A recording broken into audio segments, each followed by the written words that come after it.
bienvenue dans 100% avec la critique de Toybox Turbos, Katsuka et la Minute du Geek. Et aujourd'hui, après l'Ijime, je vais encore parler d'un sujet pas très drôle, mais bon, sur nos lives on peut pas être tout, et il y a beaucoup de gens qui l'ignorent, mais avec les États-Unis, le Japon est le seul pays démocratique à encore pratiquer la peine de mort, qui se dit Shikei en japonais.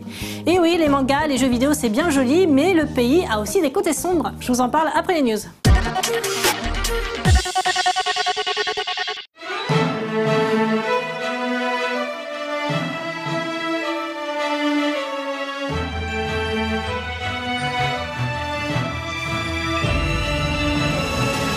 Kantai Collection, ou Kan-Kole pour les connaisseurs, et Nochan qui aime se le raconter, est un autre de ces phénomènes purement japonais. Jeu de cartes free-to-play sur navigateur lancé par Kadokawa en avril 2013, le jeu de stratégie consiste à gérer, en tant que commodore de son armada, des navires de guerre tous personnifiés par des jolies filles moe ou kawaii ou les deux à l'envie. Le titre serait joué par 2 millions d'utilisateurs et a engendré un déferlement de goods, un animé et tout ce qui s'ensuit à l'effigie des différents navires. Kan-Kole arrive début 2015 sur PS Vita pour le bonheur de bien des otaku. Le suffixe Kai de cette version indique que le titre a été remanié lors de son passage sur la portable de Sony, que ce soit pour l'interface ou pour l'animation des personnages. Stratégie, marine et jolie fille aperçue à l'horizon 2015, moussaillon.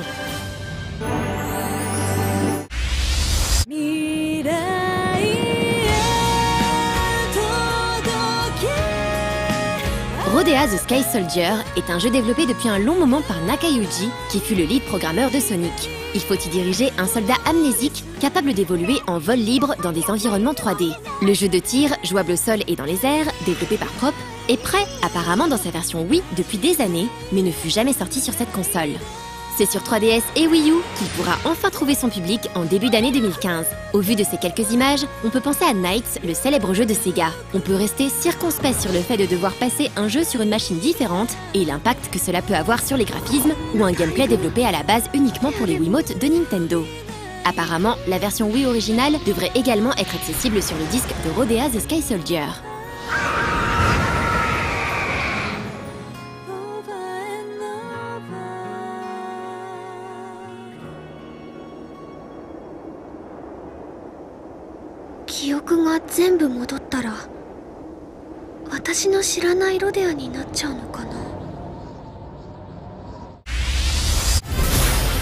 Annoncé il y a quelques temps, la sortie de Street Fighter Puzzle Spirits ne devrait plus trop tarder désormais sur l'archipel.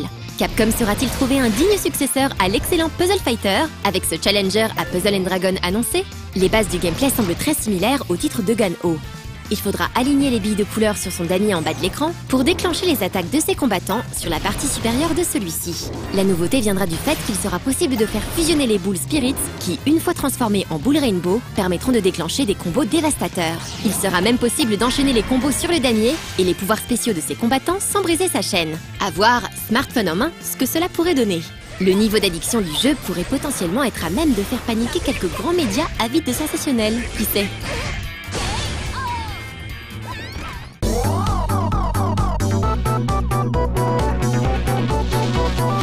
Le Japon est connu pour sa fameuse pratique du seppuku ou harakiri, le suicide rituel, qui se veut être une façon noble de mourir selon le Bushido. Pendant une longue période du Moyen-Âge, il n'y a pas eu d'exécution au Japon grâce à l'influence du bouddhisme, qui prône la compassion.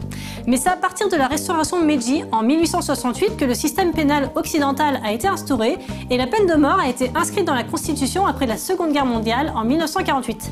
Et la sentence qui est pratiquée de nos jours au Japon, c'est la pendaison. Et ouais, la pendaison, non pas l'injection létale comme aux États-Unis. Depuis 1993, il y a eu 99 condamnations à mort au Japon. Bon, je sens que les transitions vont pas être faciles à faire aujourd'hui. Je vais faire comme PPD, je crois. Hein. Sans transition, la critique de Toybox Turbos.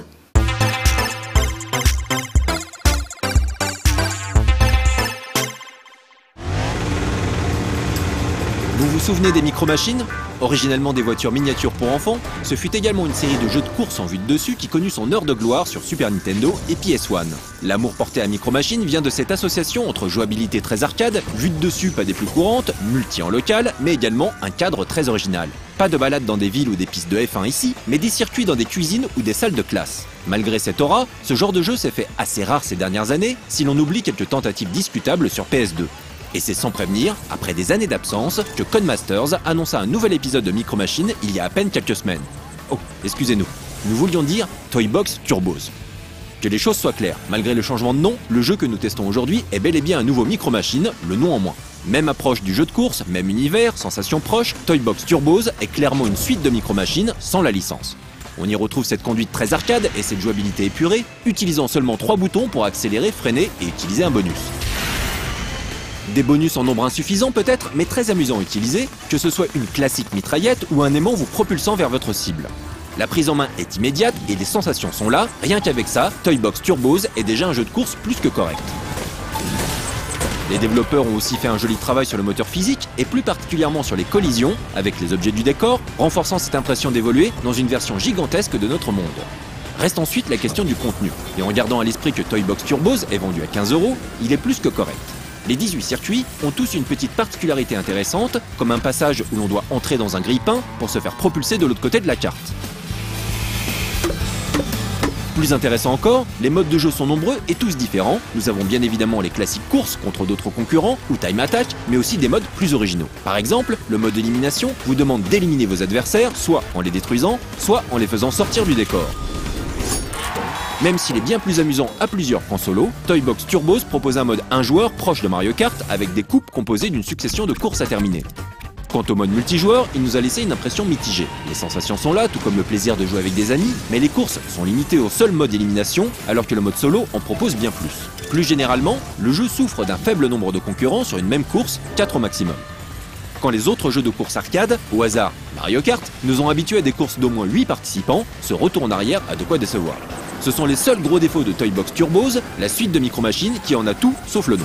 Ces 2 points sont assez décevants, mais cela ne nous a pas empêché d'apprécier le jeu et de vouloir y rejouer à plusieurs. On pourrait également critiquer le contenu et le relatif manque de prise de risque si ce jeu n'était pas vendu 15 €. À ce prix-là, vous auriez tort de ne pas l'essayer si vous avez aimé les Micro Machines et des amis avec qui jouer.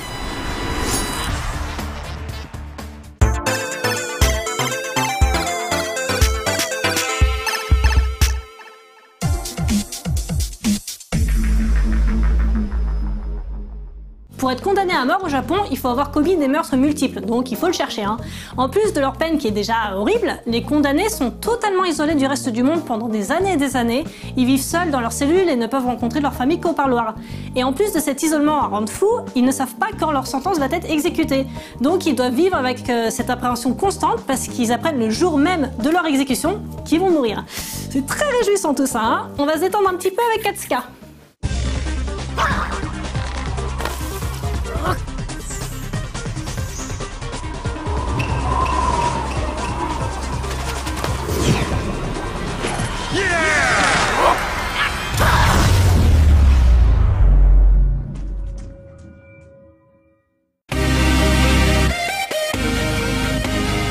Salut à tous, cette semaine en Katsuka, ce sera une spéciale bande-annonce animée pour des bandes dessinées. Mais avant ça, les news.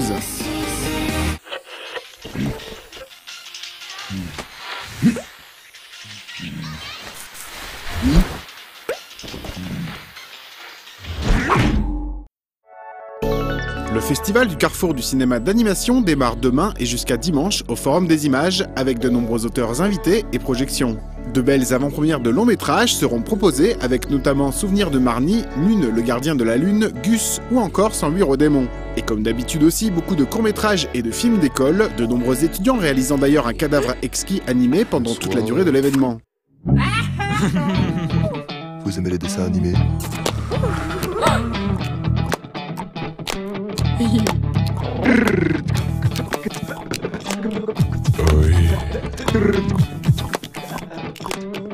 Oui.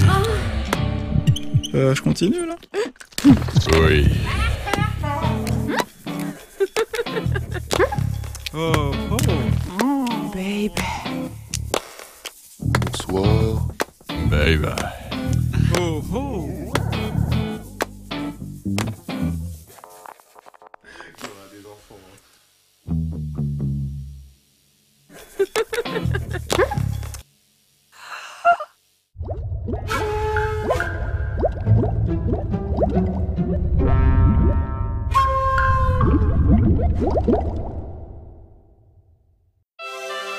Le 10 décembre sort dans les salles Le Chant de la Mer, le nouveau long métrage de Tom Moore et du studio irlandais Cartoon Saloon, à qui l'on devait déjà Brennan et le secret de Kells.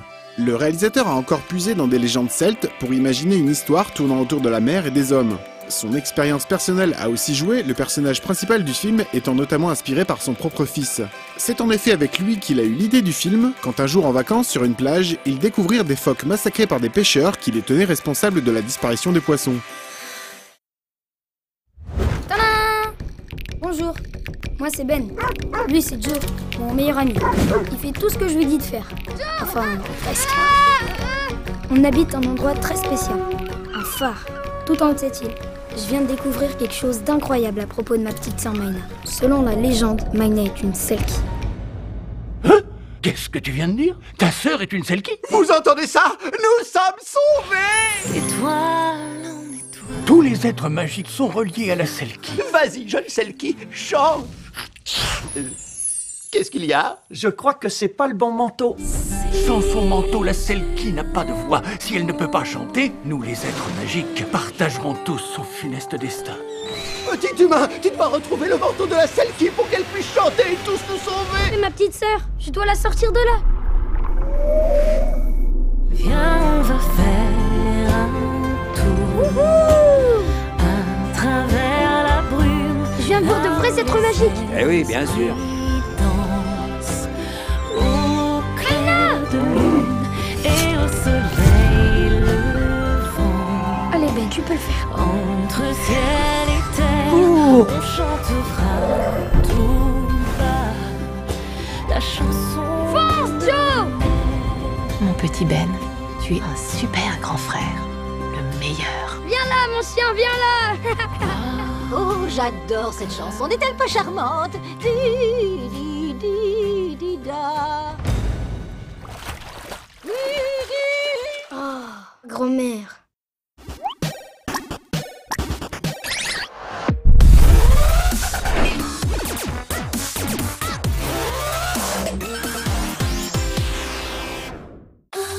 Cette semaine, je vous propose donc une spéciale bande-annonce de bande dessinée, parfois très joliment animée. On commence avec ce trailer pour le comics américain The Rainbow Serpent de Trevor Price et Sanford Greene, publié chez Abrams. Il a été animé par le studio Secret Sauce et on retrouve notamment à l'animation le français Walter Mazoyer dont j'avais diffusé la bande démo dans l'émission.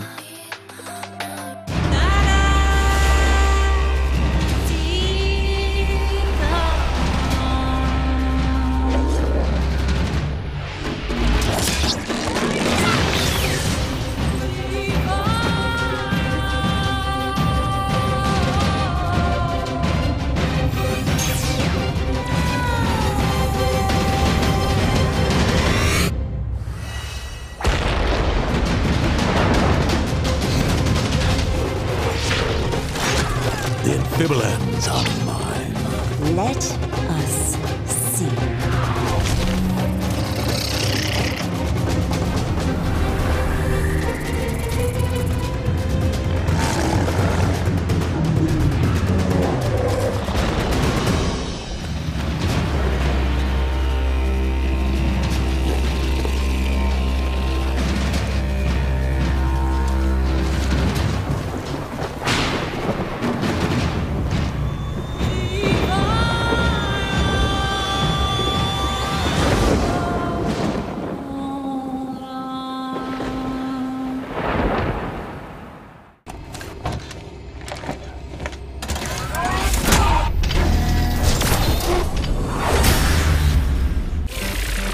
Vendroid est un projet du dessinateur Tommy Lee Edwards qui devait être à la base un film qui n'a jamais vu le jour dans un trip vintage et hommage à pas mal de productions des années 80.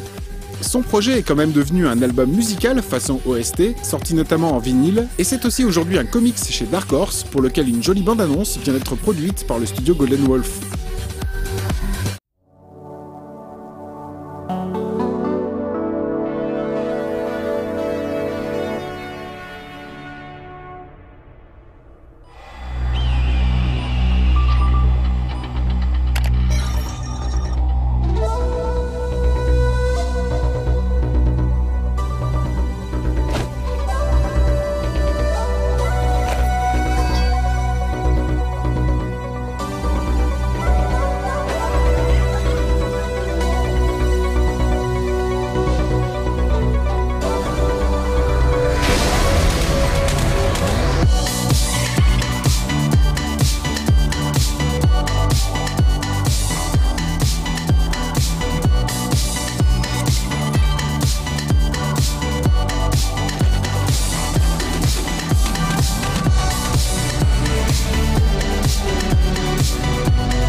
autre bande-annonce réalisée tout seul dans son coin par son auteur, avec celle de la BD Gigante par l'artiste finlandais Rune Ryberg, qui travaille depuis un moment dans le milieu de l'animation. Son album est publié au Danemark, en Suède et en Finlande par l'éditeur Forlans.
Enfin, je termine avec ce mignon petit trailer réalisé par le studio anglais Animadé pour le livre illustré Shh, We Have a Plan de Chris Houghton.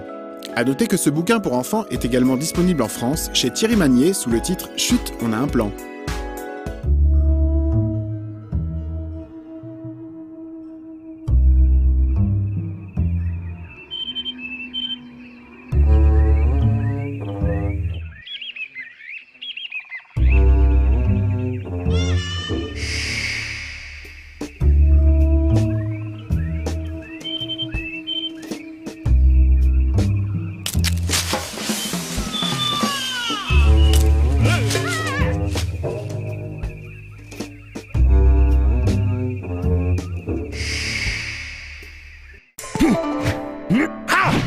Voilà, à dans 15 jours.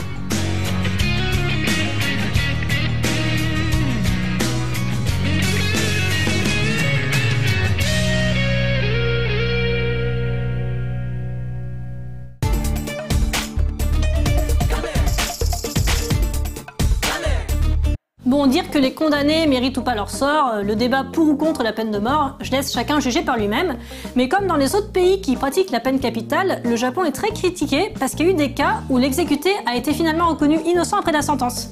En mars dernier, il y a d'ailleurs eu l'affaire Hakamada Iwao, le plus ancien condamné à mort, qui a été relâché après 48 ans passés dans le couloir de la mort, parce qu'il a finalement été reconnu innocent. Et sinon, que pensent les Japonais de la peine de mort? J'essaye de vous éclairer sur ce sujet après la Minute du Geek sur Magic l'Assemblée.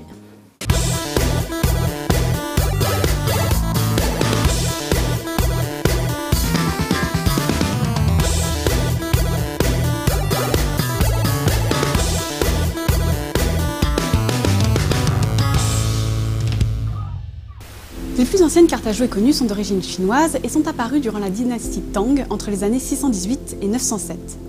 En Europe, au fur et à mesure de l'importance prise par la route de la soie et via les échanges culturels en tout genre, les cartes à jouer apparaissent aux alentours du XIVe siècle. Si on a pu leur donner un caractère politique ou commercial au cours des époques, la partie ludique n'a jamais cessé d'être. Sur cette dernière décennie, l'une des créations les plus marquantes fut sans doute celle de Richard Garfield avec le jeu de cartes à jouer et à collectionner Magic l'Assemblée. Né en 1963 à Philadelphie, Richard Garfield est avant tout un mathématicien. Il se découvre pourtant très tôt un engouement pour la création de jeux de société et ses études en mathématiques combinatoires lui font aborder le sujet avec un regard bien particulier.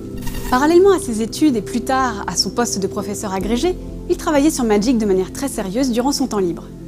Pourtant, c'est bien un autre jeu élaboré en 1985, Robo Rally, que Garfield trouvera son éditeur. Au tout début des années 90, lors de ses recherches, il fait la rencontre de Peter Adkison, le président de Wizards of the Coast. Robo Rally était un jeu de plateau, trop coûteux à produire pour la société à l'époque. Garfield est donc retourné sur son concept de Magic pour le peaufiner, notamment en inventant la dimension à collectionner. Atkinson succombe immédiatement à l'attrait indéniable du projet, son équipe aussi, et c'est finalement en 1993 que la première édition fait son apparition dans le catalogue de Wizards of the Coast. Le jeu repose sur une série de 5 couleurs, appelées mana, dont le pentagone figure au dos des cartes. Lors d'affrontements à 2 joueurs, le principe consiste à poser chacun son tour des terrains qui vont permettre de poser des enchantements, artefacts ou créatures qui ont pour mission de baisser à 0 les 20 points de vie de son adversaire. Les règles du jeu sont donc relativement simples, mais la variété est infinie car il est possible de jouer avec une sélection aléatoire de pouvoirs, éphémères, enchantements ou rituels qui changent la donne et qui rendent chaque partie différente. Des propos du créateur lui-même, l'intérêt de ce jeu reposait sur l'analyse des combinaisons possibles dans l'environnement du moment et que ces combinaisons étaient presque maîtrisables, mais pas totalement. De fait, son œuvre était tellement aboutie qu'elle remporta de nombreux prix, dont le Mensa Select Mind Games en 1994 et l'As d'or du jeu de l'année 1996. Le succès fut tel que le jeu a encore droit à de nouvelles éditions après 10 ans d'existence. Certaines apportent du cosmétique, comme celle de l'héritage d'Urza en 1999 avec les cartes foil brillantes, et d'autres modifient quelque peu les règles, avec la version des Commander en 2011, qui propose notamment des parties à 40 points de vie au lieu de 20. Au final, le nombre de cartes Magic a dépassé le palier des 14 000, et les tournois sont légion, en France comme ailleurs. Richard Garfield aura quant à lui continué sur la voie de la créativité, puisque fort du succès de son premier jeu, il sera à l'origine par la suite de plusieurs autres essais concluants. On citera notamment le jeu de plateau King of Tokyo et les jeux de cartes Netrunner, qui a eu droit à une refonte en 2012 sous le nom d'Android Netrunner. Autant dire qu'on n'a pas fini de détruire du gobelin.